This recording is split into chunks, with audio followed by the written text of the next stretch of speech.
కొమ్మినేని అక్రమ అరెస్టు మీద జగన్మోహన్ రెడ్డి గారు ఈరోజు ట్వీట్ చేశాడు. ఆంధ్రప్రదేశ్ అరాచకానికి కేర్ ఆఫ్ అడ్రస్గా మారిపోయింది. ప్రజాస్వామ్యం, చట్టం, న్యాయం అన్నీ కూడా కూని అయిపోయాయి. ప్రజలు ప్రజాస్వామ్యవాదుల్ని, మేధావుల్ని, జర్నలిస్టుల్ని భయభ్రాంతుల్ని చేస్తున్నారు.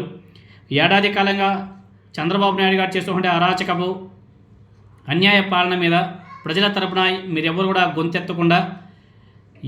గొంతెత్తకుండా ఏడాది తన దుర్మార్గపు పాలన, తన మోసాలు, తన అవినీతి, తన వైఫల్యాలపై స్వరం వినిపించకుండా చంద్రబాబు నాయుడు గారు తీవ్ర అధికార దుర్వినియోగానికి పాల్పడుతూ అణచివేయడానికి కూడా ప్రయత్నాలు కూడా చేస్తున్నాడు. తాను చేయని వ్యాఖ్యలకు 70 ఏళ్ల వృద్ధుడైన సీనియర్ జర్నలిస్ట్ కొమ్మినేని శ్రీనివాసరావుని అరెస్ట్ చేసి కక్ష సాధింపు విష సంస్కృతిని పతాక స్థాయికి కూడా తీసుకెళ్లారు. సహజంగా ఒక డిబేట్ జరిగేటప్పుడు వక్తలు మాట్లాడే మాటలకు యాంకర్కి ఏం సంబంధం? సహజంగా ఓ డిబేట్లో వక్తలు కొందరు అనుకూలంగా ఉంటారు, కొందరు వ్యతిరేకంగా కూడా మాట్లాడుతూ ఉంటారు. కొన్ని టీవీ ఛానళ్ళు వ్యక్తిత్వాలను హననం చేస్తూ చాలామంది గెస్టులు మాట్లాడిన సందర్భాలు గతంలో మనం చూడలేదా? ఇప్పటికీ కొనసాగడం లేదా అని చెప్పేసి జగన్మోహన్ రెడ్డి గారు కొంచెం తీవ్రంగానే ట్వీట్ చేశాడు. ప్రజల తరపున మీడియా నిలవకూడదని, చంద్రబాబు నాయుడు గారు చేసినటువంటి తప్పుల్ని ప్రశ్నించకూడదని ఒక పథకం ప్రకారం లేని వాటిని ఆపాదిస్తూ టాపిక్లను డైవర్ట్ చేస్తూ వక్రీకరిస్తూ సాక్షి మీడియా పైన దాడులు చేయిస్తున్నారు. అదేవిధంగా కొమ్మినేని మీద చంద్రబాబు నాయుడు గారి కక్ష కట్టడం ఇది తొలిసారి కాదు. గతంలోనే ఆయన ఉద్యోగాన్ని ఊడగొట్టారు.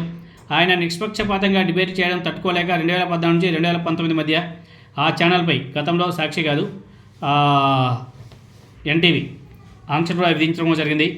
ఇప్పుడు కూడా తనకు మద్దతుగా లేవన్న కారణంతో ఆయా ఛానళ్లను నియంత్రిస్తూ కక్ష సాధిస్తున్నారు. కొమ్మినేని గారి అరెస్ట్ను తీవ్రంగా ఖండిస్తున్నాం. చంద్రబాబు నాయుడు గారు, ప్రజలు మీకు ఇచ్చినటువంటి అధికారం 5 ఏళ్ళే, అందులో ఏడాది గడిచిపోయింది.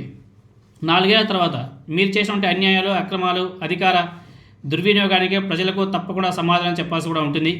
చేసిన తప్పులకు బాధ్యత వహించాల్సి కూడా ఉంటుందని చెప్పేసి గుర్తుపెట్టుకోండి. చెడు వహించాల్సిన అవసరం కూడా ఉంది. మీరు చెడు సంప్రదాయాలకు నాంది పలుకుతూ ఇవాళ ఏది విత్తుతారో రేపు అదే పండుతుంది, అది రెండింతలు అవుతుంది, మర్చిపోకండి చంద్రబాబు నాయుడు గారు అని చెప్పేసి జగన్మోహన్ రెడ్డి గారు ఈరోజు చాలా సీరియస్గా ట్వీట్ చేయడం కూడా జరిగింది. ఆయన చెప్పిన కరెక్టే. ఈరోజు చంద్రబాబు నాయుడు గారు చూపిస్తున్నాడు, విత్తనం వేశాడు.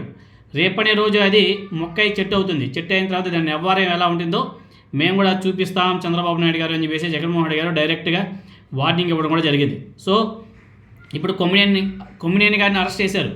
రేపు ఇదే చెట్టు అయినప్పుడు మన సాంబశివరావు గారు, అదేవిధంగా మన TV5 మూర్తి గారు, తర్వాత మన వెంకటకృష్ణ, రాధాకృష్ణ, తర్వాత మన వంశీ, చాలామంది ఉన్నారు. వీళ్ళే కాదు, ఇంకా చాలామంది ఉన్నారు. వాళ్ళకంతా కూడా బొక్కే.